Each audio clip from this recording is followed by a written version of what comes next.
அஸ்ஸலாமு அலைக்கும் வரஹ்மத்துல்லாஹி வபரகாத்துஹு. இஸ்லாம்துல்லா. இப்போ நோன்பு சம்பந்தமா இந்த நோன்பாளிகள் வந்து சில பேர் வந்து கலா செய்யலாம்னு சொல்லி இருக்குது. இப்போ நோன்பு அவங்க பிடிக்கிறதுக்கு முன்னாடியே அவங்க வந்து தாய்மார்களா பால் ஊட்டுறவங்களா இருப்பாங்க, கர்ப்பிணியா இருப்பாங்க, மாதவிடாய் காலமா இருப்பாங்க, அப்புறம் வந்து பயணத்துல செல்லக்கூடியவங்க இருப்பாங்க, ஆமா. அதுக்கப்புறம் வந்து தற்காலிக நோயாளி இருப்பாங்க. இவங்க வந்து நோன்பு பிடிக்கிறதுக்கு முன்னாடியே இந்த நிலைமையில இருப்பாங்க. ஆமா. இப்போ இந்த அந்தஸ்துல இருப்பாங்க. இப்போ வந்து சில பேர் நோன்பு பிடிச்சிருவாங்க. பிடிச்சோடனே இந்த 5 அந்தஸ்து ஏதாச்சும் ஒரு அந்தஸ்து அவங்களுக்கு வந்துச்சுன்னு வைங்களேன். இப்போ ஒரு ஆள் நோன்பு பிடிச்சிட்டு இருக்காரு, அவங்களுக்கு திடீர்னு உடம்பு சரியில்லாமல் போயிடுது, அவருக்கு வந்து குளுக்கோஸ் ஏற்றுற மாதிரி வருது, ரத்தம் ஏற்றுற மாதிரி வருது. இப்போ அவங்க சில பேர் என்ன செய்யறாங்கன்னு சொன்னா, இல்லை நான் அதெல்லாம் செய்ய மாட்டேன், நான் பிடிச்சே ஆகும்னு சொல்லி வலுக்கட்டாயமா இல்லை நான் நோன்பு பிடிச்சுதான் ஆகும்னு சொல்லி நோன்பு பிடிக்கிறாங்க.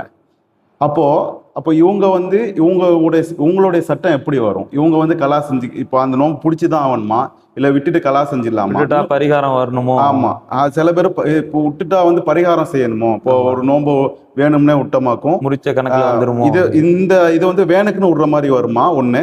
அதுக்கப்புறம் விட்டா அவங்க என்ன சொல்றாங்க, பரிகாரம் செய்யணும் அதுக்கு.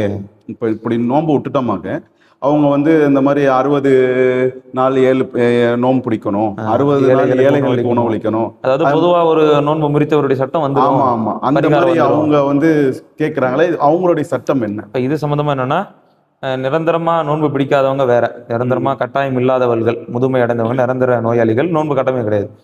இப்ப கடமை அடைந்தவர்கள்ல 2 சாப்டரா பிரிச்சு நீங்க கேக்குறீங்க, அப்படித்தானே? பின்னாடி கலா செய்யறவங்களுடைய சட்டம் கேக்குறீங்க.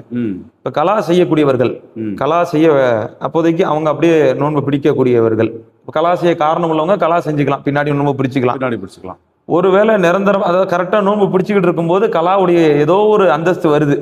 அதில் உதாரணமா நீங்க நோயாளி சொன்னீங்க, நான் நோன்பு வச்சிருக்கிறேன், பார்த்தா இன்னைக்கு நோயாளி ஆயிட்டேன். நோன்பு வச்சிருக்கிறேன், பார்த்தா இன்னைக்கு மாதவிடாய் ஏற்படுது. நோன்பு வச்சிருக்கிறேன், இந்த மாதிரி சட்டங்கள் ஏதோ ஒரு பலகீனம் வருது. இப்போ வந்து நான் பல்ல கடிச்சிட்டு இருக்கணுமா அப்படின்னா கண்டிப்பா இது கிடையாது. மார்க்க வந்து அல்லாஹ் சொல்றான், லா யுகல்லிஃபுல்லாஹு நஃப்ஸன் இல்லா உஸ்ஆஹா. அல்லாஹ் எந்த ஒரு மனிதனும் சக்திக்குட்பட்ட தவிர சோதிக்க மாட்டான். இப்போ இந்த கான்செப்ட்ல, இந்த அந்தஸ்துல ஏதோ ஒரு அந்தஸ்து, நோன்பு வச்சிருக்கிறேன், இப்போ நான் பயனாளி, நோன்பு வச்சிருக்கிறேன், நான் இப்போ வந்து நோயாளி அப்படின்னா தாராளமா அந்த நோன்பு விட்டுடலாம். அந்த நோன்புக்கு எந்த ஒரு பரிகாரமும் கிடையாது. இது வேண்டுமென்ற விட்டு அந்த குற்றத்துல வராது. இது குற்றம் கிடையாது. இது சலுகை அளிக்கப்படுது. அந்த நேரத்துல நீங்க அந்த அந்தஸ்தை அடைஞ்சிட்டீங்க, பின்னால நோன்பு நீங்க இந்த நோன்பை பின்னால நீங்க பிடிச்சிக்கலாம் அப்படின்னு நீங்க வேண்டுமென்றே நோன்பு முறிக்கக்கூடிய ஒரு நபர் அந்த குற்றத்துல இதுல வரமாட்டாங்க.